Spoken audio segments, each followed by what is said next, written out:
Welcome to the American Contractor Show, the show that's all about American contractors living the American dream. I'm your host, John Dye. Each episode will introduce you to contractors just like you who have beaten the odds and leveled up their game to become the dominant force in their markets. Together, we'll explore the tools and tactics that unlock the secrets to their success. Join me as we begin the journey that leads to the realization of your American dream. Welcome to the Thursday edition of the American Contractor Show. I am your host, John Dye, and as you can tell, I am not in the studio today. In fact, I'm on a trip to New Orleans to visit with the SVG folks, and we're about to do a walkthrough for the Win the Storm event that's coming up in the first quarter of next year. So I'm excited to spend a little bit of time with them, take a look at what's going on and where our booths are going to be. We'll be there with the Catalyst Group, Balance Claims, Art of the Supplement, American Contractors Show.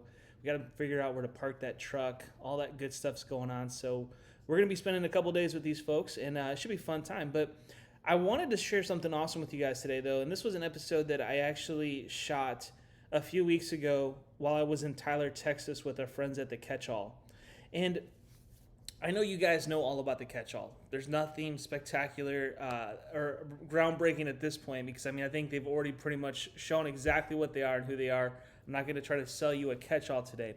But what I did want to talk to you guys about, though, was the fact that the Catch-All as an idea and as a concept came from a contractor. And Heath Hicks and his team at Avco were having some issues with keeping their job sites clean and trying to find better, more efficient ways to do it. And that's how the Catch-All came to be. And it's a phenomenal piece of equipment. I've seen it out on job sites all over the place. And when I get invited out, very commonly, I come across a contractor that has a Catch-All. And so it's a pretty cool piece of equipment, something that you guys should look into if you haven't already. But what I really wanted to focus on was the process of creating the Catch-All. Because it took a contractor that had a problem and then went and found a solution and created their own solution. Because let's be real for a minute. As a contractor, there are moments that you think, my goodness, I wish that this tool would do this. Or I wish there was an easier way to make this happen. And so you kind of deal with these things on a day-to-day basis, whether it be in sales or you're a person on the ground working on jobs. No matter, or if you're the business owner, there's always times where you think, man, I wish there was something better. And I think that that's a really lost opportunity amongst our industry because you guys can be innovative and create these products based on your personal needs. And so I want to kind of walk you guys through the process. We were able to spend a couple days with them at their R&D facility, which is freaking cool to think about, that there's a contractor that owns the Catch-All that has an R&D facility now that they have developed out of this whole thing, where they are testing products and doing all kinds of cool stuff. And I didn't actually get to capture any of the R&D stuff that was going on because it's pretty down low, cool stuff that I can't even really talk about, but it was cool. And so being able to see that process unfold was really awesome. And I want to introduce you guys to that side of the business. And, give you guys some encouragement that you guys can do this kind of stuff yourself. You guys can create your own products, be innovative, use your creativity, and find solutions for your business and for your industry that is going to help everybody out. So, also, by the way, I happen to hear, I know I've been gone this whole week, but I happen to hear that there was some pretty good storms earlier this week. And if you guys are dealing with stuff from this, what did Hail Trace call it? They called it the derecho. And I think Hail Trace, our friends over there, are saying that this is probably one of the most costliest storms of 2020. And there's a ton of opportunity, a ton of damage out there, all the way from Iowa, Illinois, Wisconsin, Indiana, even I heard had some stuff. If you guys are interested in working that area and run into issues and need help as far as a public adjuster goes, I really encourage you guys to go check out my friends at C3 Group. They know our industry, they know what we're doing, they know what it's all about, and they have some really awesome resources that can help you guys out throughout this process. Connect with them early. Don't wait. You might find that they end up getting booked up or things end up taking longer. So if you're dealing with especially commercial projects, large loss projects where you really need to bring in a PA, bring them in as quickly as possible. It'll help the entire claims process move a lot smoother. So make sure to check them out. Go to c3adjusters.com and check them out. Also, a huge thank you if you guys saw the episode with the truck. We're about to hit 5,000 likes on Facebook. Thank you so much.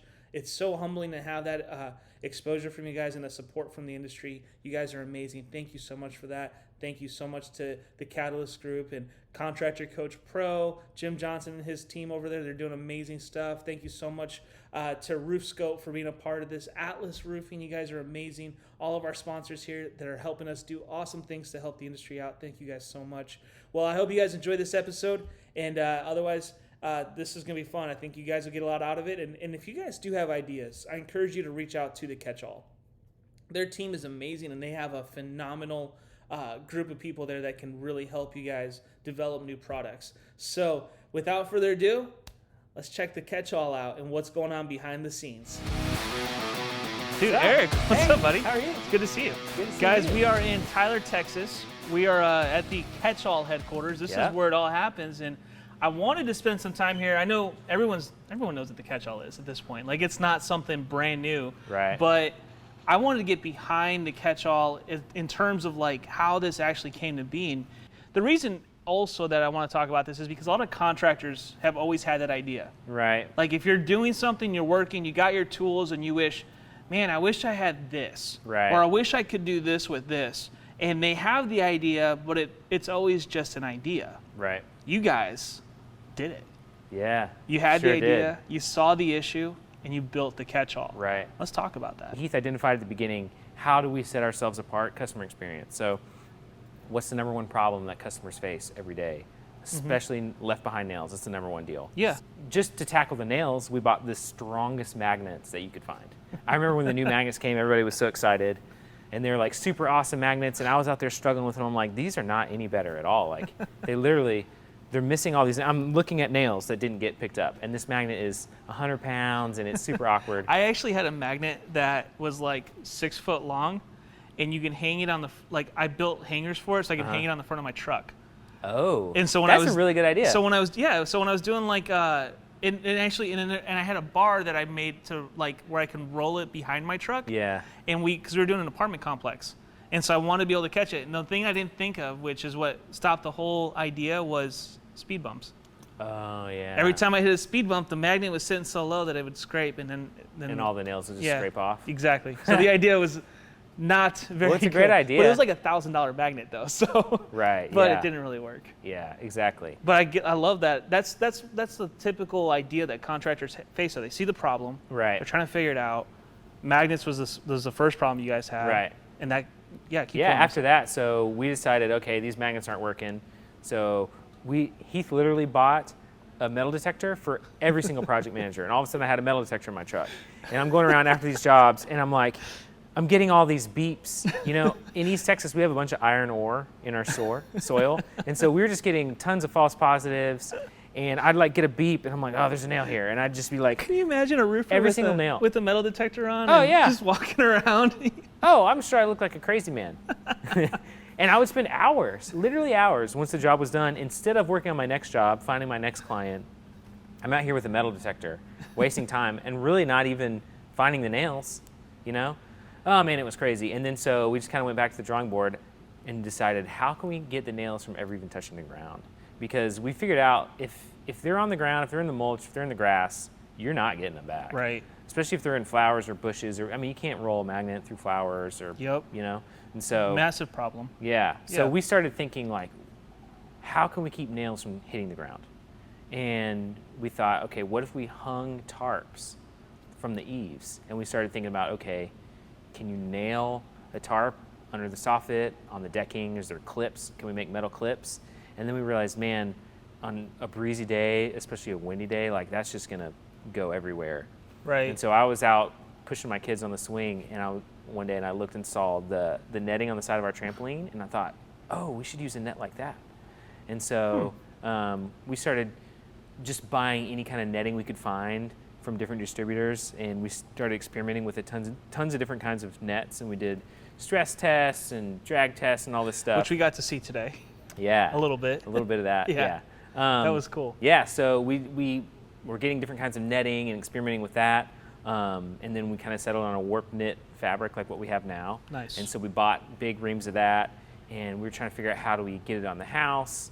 We finally decided, well, we could put it up on poles, extend it, and lean it against the house. And then so if you want to step over here, we got some of these prototypes. So this is way cool. yeah. So we decided, okay, we're going to lean our nets onto the side of the house. We need something that can go on top of a pole to rest on the facade and be able to hook a carabiner into. This is our very first prototype, kind of a scaled down version. So we lean against the house on top of a pole, carabiner goes through here. We 3D printed this, we bought 3D printers so we could rapidly prototype. This kind of was proof of concept. So let me. So this was what you guys decided. This is our version 1.0. Right. And you guys bought a 3D printer and literally printed this out. Yeah. That's so cool. Yeah. 3D printing is actually a lot more complicated too than it would seem. Yeah, with all like the CAD and everything. Yeah. If anyone's ever tried to play with CAD, then they know it's complicated. And then all the tech that goes inside it. Right. That's so cool though. And then we wanted a padded deal, so we printed this, which screws onto. This is pretty similar. It screws onto an Acme screw, like what we use now, and has a spot for the carabiner to go on. And we printed out of a flexible material. This we call it a pole topper. So that goes on top of the pole. So you hook a carabiner through there. This was the first one. Like how it's like ground out. You know what we did before this? Before we even started with these proof of concept, I zip tied a carabiner to the top of a pole, cut a Nerf football in half, and stuck it on the pole and leaned it against the side of the house. You should have kept that. That would have looked awesome up here. That's a good point. Yeah, I have pictures of it. I used it on one of my jobs. I called the homeowners. I was like, hey, listen, we've got a crazy idea for a new product. We're going to wrap your house with some netting. We're going to be leaning some stuff against the side of your house. Are you okay with that? This is the first time it's been used. And they're like, oh, yeah, that sounds awesome. And we still shoot commercials at their house. We have a great relationship with those people. Oh, yeah. I bet they think it's way cool. Yeah. The problem with this is that when anything landed on the net, these things would roll and they would just fall through the middle. So what we realized is, we need something that's wider. So we started trying to print, wider pole toppers like this. This is actually a failed print. It's kind of warped and melted, but that was the first T-top concept. Okay.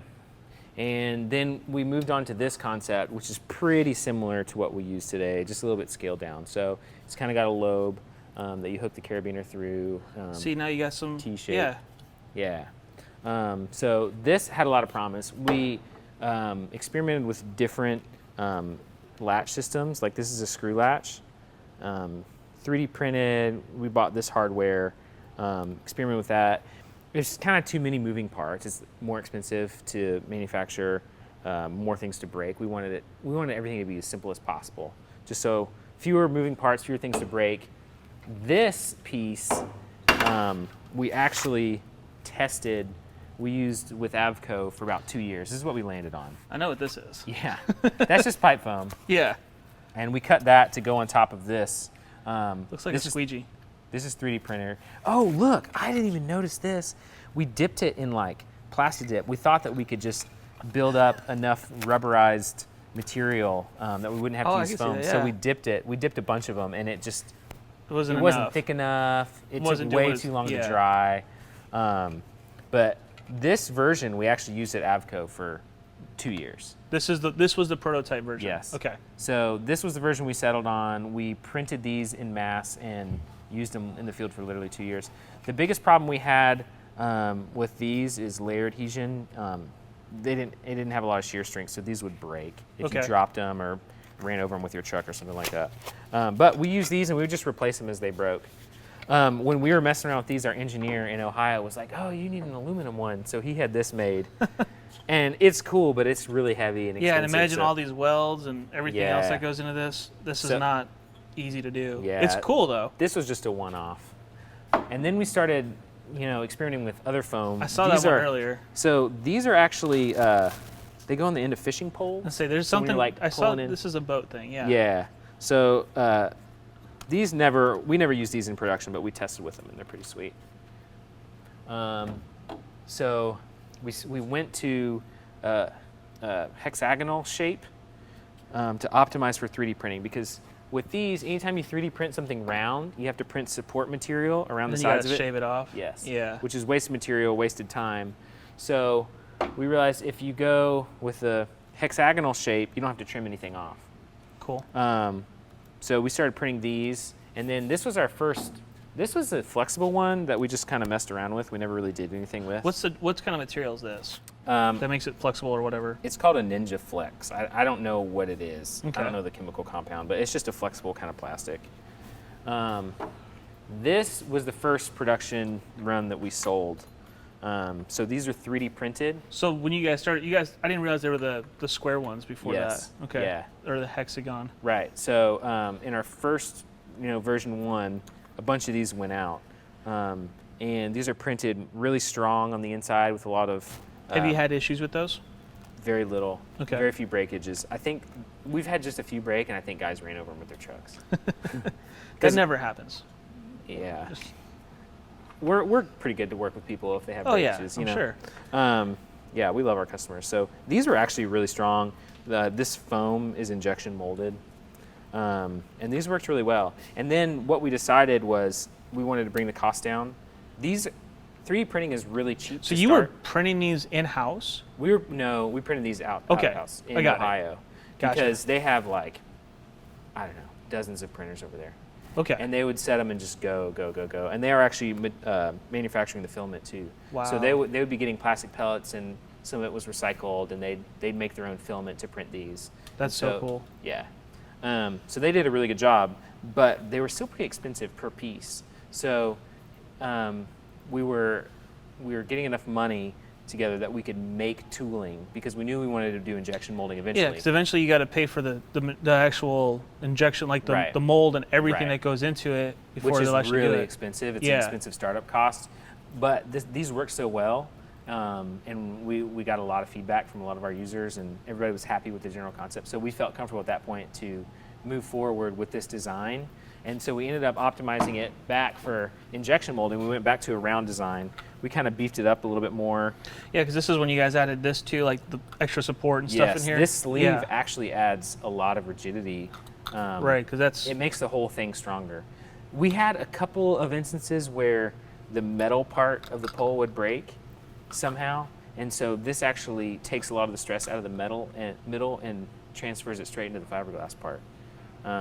Makes sense. And then the foam is a little bit thicker. Yeah, this is definitely a lot thicker. Yeah, so this can go on a facade. It gets a lot of grip. It's on like a brick. See, like, it won't scratch siding. This is a huge journey here. Oh yeah. To go from essentially this right here to now this. Yeah. That's crazy though. Yeah, it's probably really about a 2-year journey. Yeah. Testing in the field and testing with our crews. With Avco, I mean, we had like 4 crews that had it that were using it year round. And this is what's cool about this. So you guys are doing this while you're running Avco. Right. Avco's doing its thing.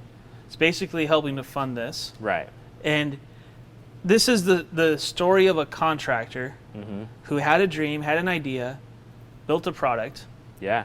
This is cool. It's a 2-year-long journey. And I've known other contractors that do it too. One of my mentors, he built a thing called the Turtle, which is like a box that goes into crawl spaces. So it's a crawl space access box. It's super cool. But I've seen like how this journey works, and it's so, contractors are so creative. Right. And they're trying to solve problems already as it is. And this is cool to see how this all worked its way through, and this wall of history is awesome. Right. But kudos to you guys for building this, for sure. Yeah. And making this a reality, because I know contractors that use this tool all the time, they love it, but I don't think they understand how much really went into this to develop the product and to actually test it. I walked in, you guys were dropping shingles on them outside, testing all the different pieces of it. Right. That was so cool to see too. Yeah. So, man, that's just awesome to see. Sales are good though? Sales have been really good this year. We've hit kind of a tipping point, I suppose. I mean, we're doing 10 times the volume we did last spring, and so we've been scaling up, hiring new people to keep up with the demand. Now you guys have become another business. Right. And that's so cool. I just think it's awesome. We've been busy enough this year. We were able to hire an operations guy, so I don't have to do all that stuff anymore. Now I'm concentrating on R&D because we've got a bunch of new ideas. That's to help so cool, with dude. Ladder safe, just a lot of stuff. More catch-all ideas to help it make it more robust. And you're essentially serving your community in the way you guys know how, and you have the perfect test market or test case Right. within your own company. You guys can try these new products out and see if they work or not. Well, we just want to make life easier for roofing contractors, be able to help people set themselves apart and, Well, there's raise a lot the of stuff customer too. game. This isn't just roofers. I mean, there's a lot of contractors that can use these tools and Right. use Yeah, the we've had catch-all. siding guys and painting guys use the catch-all. Exactly, and so Yeah. it's becoming a mainstay for exterior contractors. Essentially, if you're working on the outside of a house, this is a great tool for you to use. Yeah. And watching the journey unfold is awesome. Eric, I really appreciate you letting us talk about appreciate this. you. Man. Thanks for stopping in. If there's anything we can do, let us know, brother. Yeah. So if you guys have really good ideas about stuff, call Eric. Maybe he'll help Please you do. out. Yeah. You never know.